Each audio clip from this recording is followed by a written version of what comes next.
एक दिन धूप की तपश बहुत ज्यादा थी। जंगल का हर जानवर पानी की तलाश में इधर उधर भटक रहा था, मगर सबसे ज्यादा परेशान एक प्यासा शेर था। वो जंगल के बीचों बीच बैठा था और उसके मुंह में पानी की प्यास से रूंगटे खनक रही थी। आह, अगर मैं पानी ना पाऊं तो, शेर ने फिक्र से कहा। इसी दौरान एक चालाक कौवा उड़ता हुआ आया। उसने देखा कि शेर बहुत परेशान है। कौवे की आंखों में चमक थी और उसने फौरन सोचा, ये मसला हम दोनों मिलकर हल कर सकते हैं। शेर ने कौवे को बताया कि जंगल के पानी के सोर्स खुश्क हो गए हैं और सिर्फ एक गहरा कुआं बचा है, मगर वो इतना गहरा है कि शेर के पाँव से पानी तक पहुंचना नामुमकिन है। शेर ने मायूसी से कहा, मैं खुद नहीं जा सकता और यहाँ से पानी लाने वाला कोई नहीं। कौवा गौर से नीचे कुएं की तरफ देखा और बोला, हम अगर सोच समझकर काम करें तो ये मसला हल हो सकता है। शेर ने सर हिलाकर इकरार किया और दोनों ने प्लान बनाना शुरू किया। कौवे ने शेर से कहा, तुम नीचे ना जाओ, मैं ऊपर से पानी का बंदोबस्त करूंगा। फिर कौवा अपने चोंच से पत्थरों के जरिए छोटे छोटे पानी के कतरे जमा करने लगा।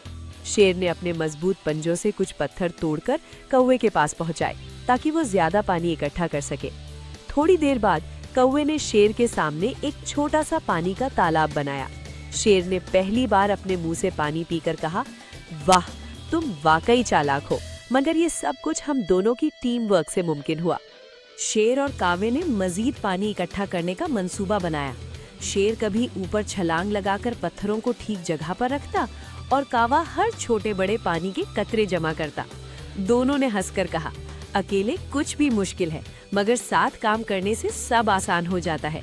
जंगल के दूसरे जानवर भी आकर देखने लगे कि कैसे शेर और कावा मिलकर मसले को हल कर रहे हैं। सबने सीखा कि हिम्मत, जहानत और टीम वर्क से मुश्किल मसला भी आसान हो सकता है। आखिरी दिन जब सूरज गुरूब हो रहा था, शेर और कावा खुशी खुशी पानी पीते और अपने कामयाब काम पर फख्र करते थे। शेर ने कहा, तुमने मेरी जान बचाई और मैंने सीखा कि कभी भी किसी की मदद के बगैर हिम्मत न हारे। कावा हंसकर बोला, और मैंने सीखा कि होशियारी के साथ ताकत का इस्तेमाल करने से सब कुछ मुमकिन है।